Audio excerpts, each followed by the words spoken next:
Sir कहीं ऐसा तो नहीं है कि इस जो शांति समझौते की सफलता में एकमात्र रोड़ा अमेरिका और पुतिन सिर्फ जेलेंस्की को मान रहे हैं?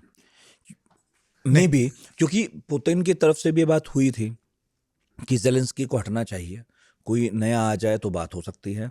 इनफैक्ट ट्रंप की तरफ से भी जो पहली मुलाकात हुई थी जेलेंस्की की, तो इशारे ही थे कि आप नहीं मान रहे हो, आप जिद्दी हो। तो ऐसा लग रहा है कि जेलेंस्की से व्यक्तिगत रूप से भी एक नाराजगी है। और अभी पता नहीं है, लेकिन यूरोप में भी मैं एक बार देख रहा था कि कुछ बयान जेलेंस्की के बारे में भी आ रहे थे कि प्रॉब्लम जेलेंस्की भी हो सकते हैं। हालांकि बाद में फिर जेलेंस्की को पुचकारा, सहलाया, तो लगा कि नहीं नहीं इनके साथ खड़े हैं।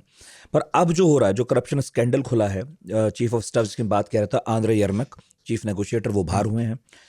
अब इसके पहले जस्टिस और एनर्जी मिनिस्टर्स का इस्तीफा हुआ। मैं ये भी पढ़ रहा था रिपोर्ट्स में, कोई मंत्री बनने को तैयार नहीं है अभी यूक्रेन में, क्योंकि वॉर की सिचुएशन है। कोई भी मंत्री बनकर कुछ नहीं कर सकता उसमें, सिर्फ बुराई ही मिलेगी सुनने के लिए, क्योंकि जी। वहाँ है ही नहीं कुछ करने को ज़्यादा। तो ऐसे में जो ये प्रेशर बिल्डअप हो रहा है कीव के अंदर, तो जी। उसमें ये भी हम देखने को मिल सकता है कि हमें कि जेलेंस्की का इस्तीफा हो जाए। ये संभव है अगर ट्रंप को लगेगा। देखिए, अमेरिका जब भी चाहेगा, जिस दिन चाहेगा, ट्रंप जेलेंस्की को हटा सकता है। मैं बता दूं, जेलेंस्की अमेरिका के सपोर्ट के बिना वहाँ पे नहीं टिक पाएंगे।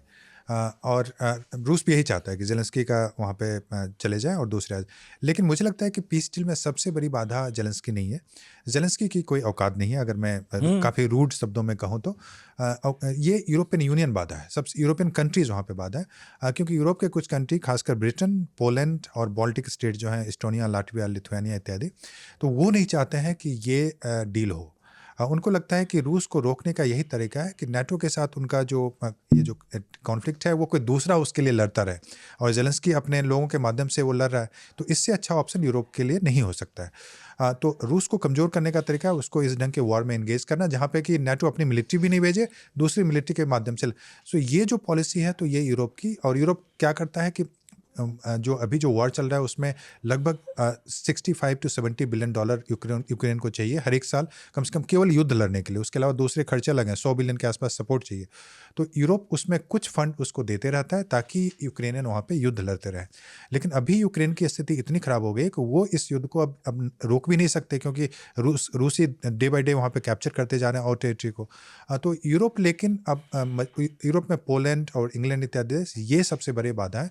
और उनको भी पता है कि जेलेंस्की अगर उनके सपोर्ट के बिना एक भी दिन वहाँ पे टिक नहीं पाएंगे, और ट्रंप चाहे तो अभी भी हटा सकते हैं जेलेंस्की को। तो 2025 के आंकड़े हैं सर, हमले बढ़ गए हैं रूस के, जी। और कीव में भी होने लगा है। मैं अभी कुछ ट्रैवल व्लॉगर्स को देख रहा था, बढ़िया घूम रहे थे कीव में, लोगों से मिल रहे थे, ये बात भी हो रही थी।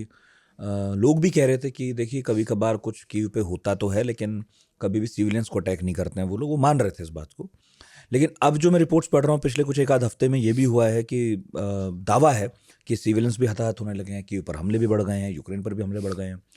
कहीं ऐसा तो नहीं है कि अब ये दिसंबर ही बचा है, लेकिन अगले साल के 2-3 महीनों में अगर ये पीस डील नहीं हुई तो पूरी तरह यूक्रेन गिरने वाला है। क्योंकि अगर हम ये बात कह रहे हैं कि रूस कमज़ोर हो रहा है, तो यूक्रेन भी कहीं से मजबूत तो नहीं हो रहा है। बिल्कुल भी नहीं। यूक्रेन काफ़ी वल्नरेबल, काफ़ी कमज़ोर हो चुका है। और वो कम से कम डोनबास के इलाके में बता दूं कि वहाँ पे वो जो एक पोक्रोव्स्क करके एक वहाँ पे जो सिटी है, जिसको कि रूस ने अभी लास्ट में कैप्चर किया है, वो बहुत स्ट्रेटजिक पॉइंट है, क्योंकि वहाँ से रेलवे और रोड लिंक्स सीधा कीव तक जाते हैं, और उसको उसने कैप्चर कर लिया है।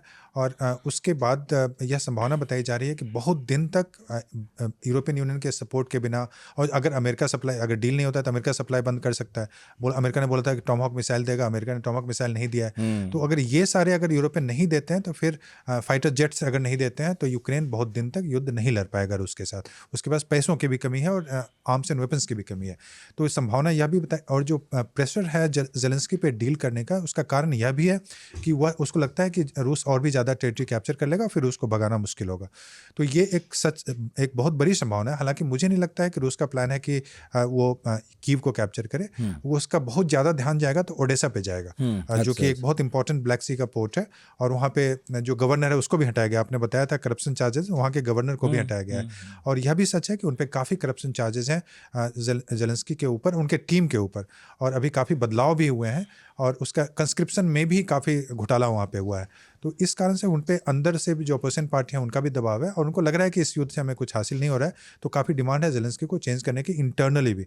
तो निश्चित रूप से ज़ेलेंस्की काफ़ी कमज़ोर है अभी पूरे अपने देश में ही। तो कोई भविष्यवाणी कीजिए फिर, कितने दिन में कीव का गढ़ गिरेगा या पीस डील हो जाएगी? आपको लग रहा है कुछ?